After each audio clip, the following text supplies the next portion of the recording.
Bonjour à toutes et à tous. J'espère que tout le monde va bien et que vous profitez pleinement de la période estivale. Aujourd'hui, j'ai décidé de faire une vidéo explicative sur le PEQ, le programme d'expérience québécoise. Mais avant ça, je tiens aussi à vous donner un début d'explication de la raison pour laquelle je n'ai pas produit de vidéo depuis la fin mars.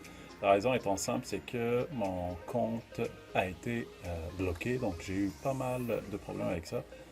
J'ai eu de la difficulté à le récupérer, donc chose que j'ai réussi à faire il y a quelques jours, probablement un peu plus qu'une semaine ou deux. Donc, pour commencer, et bien sûr, comme d'habitude, je vais vous inviter à vous abonner à ma chaîne. Et on le fait gratuitement, ça me prend un peu de temps, mais ça me fera plaisir quand même de voir qu'il y a du monde qui s'abonne. J'étais un peu surpris parce que je l'ai laissé à 1000, 1200, 1300 depuis le mois de mars. Et là, quand j'ai récupéré mon compte, on est à 2000, plus que 2000. Écoutez, ça fait plaisir. Ça veut dire qu'il y a du monde qui s'intéresse au contenu que je fais gratuitement. Pour le plaisir de tout le monde, en espérant que ça va aider des personnes qui veulent faire des démarches, spécifiquement démarches d'études au Québec. N'hésitez pas à vous abonner et à partager. Donc, comme j'ai dit, aujourd'hui, on va parler du programme d'expérience québécoise. Ok. Vous pouvez trouver toutes ces informations, bien sûr, sur le site Immigration, Francisation et Intégration Québec. D'accord? Donc, dans le fond, pourquoi je veux en parler? Parce que le PEQ, en général, est la meilleure façon, ou la façon la plus facile pour qu'un étudiant étranger euh, ou même un travailleur étranger, c'est la meilleure façon pour rester au Québec, pour avoir son CSQ et devenir un résident permanent. Donc, la raison pour laquelle je veux en parler, parce il y a eu pas mal de discussions par rapport à ce programme-là, ok, le PEQ. Il y a eu des réformes initiées par le ministre Jean Barrette depuis l'année dernière, mais ça a suscité beaucoup de grabuge et surtout d'encre.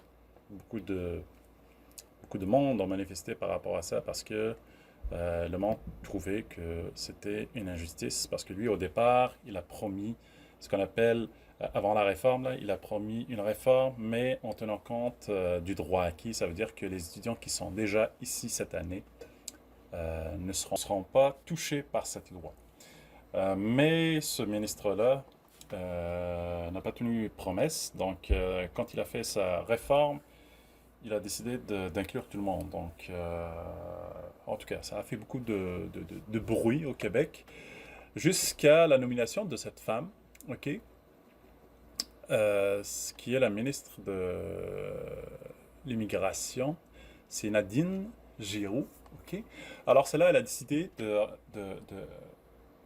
modifier un petit peu la réforme, ok, en tenant compte du droit acquis. Ça veut dire que les étudiants qui sont déjà inscrits ici au Québec et qui vont terminer leurs études ou leur programme ou vont obtenir leur diplôme en décembre 2020, écoutez, ça veut dire qu'eux, ils ne seront pas touchés par la réforme. Donc, en tout cas, je vais vous expliquer un petit peu qu'est-ce que ça dit en général, la réforme du PQ, là. Donc, regardez, j'ai un formulaire ici. Le formulaire, il nous résume un petit peu toutes les conditions et tout pour pouvoir bénéficier du PQ. Ce qui veut dire que dès lors que vous avez terminé votre diplôme, vous pourrez demander un PQ pour pouvoir rester au Québec. Donc, ça veut dire que la démarche va être plus simple, plus rapide, surtout plus rapide, comparé à celui qui va la faire, mettons, d'un pays extérieur comme l'Afrique du Nord ou l'Afrique en général ou d'un autre pays. D'accord? Donc, grosso modo, c'est quoi la différence entre la nouvelle réforme? Qu'est-ce qu'elle dit? Pour résumer, là, regardez, il faut lire tout ça si vous voulez, là, mais en gros, qu'est-ce qui change? C'est que à partir du 22 juillet, ok, la nouvelle réforme entre en vigueur le 22, donc c'était il y a une semaine ou quelques jours.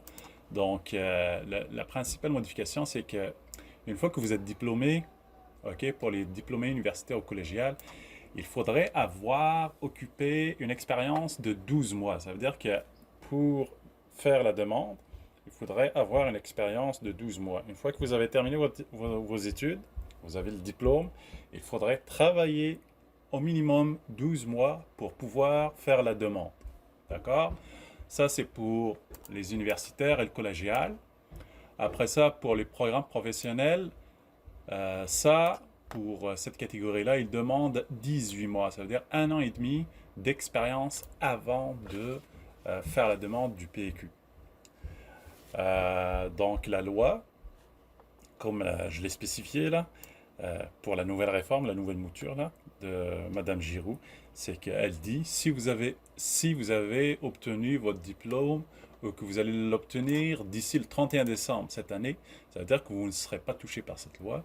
Ce qui veut dire que dès que vous aurez votre diplôme en main, vous pouvez faire votre demande de PEQ. D'accord? Vous n'êtes pas obligé d'avoir l'expérience d'un an ou de 1 an et demi.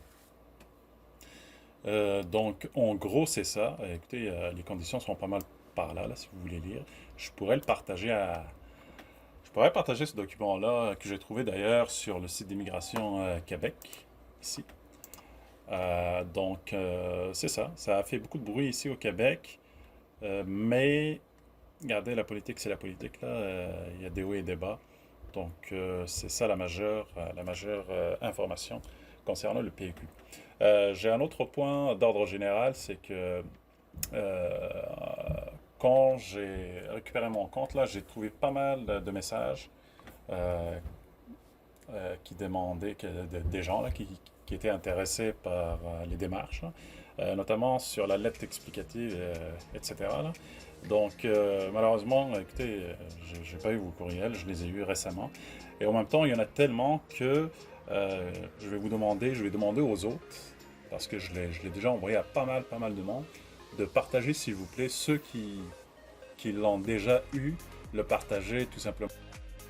Sinon, comme d'habitude, je vais vous demander de vous abonner, là, de partager surtout l'information. Ça serait apprécié. Ça va me motiver à faire plus de vidéos. Merci beaucoup.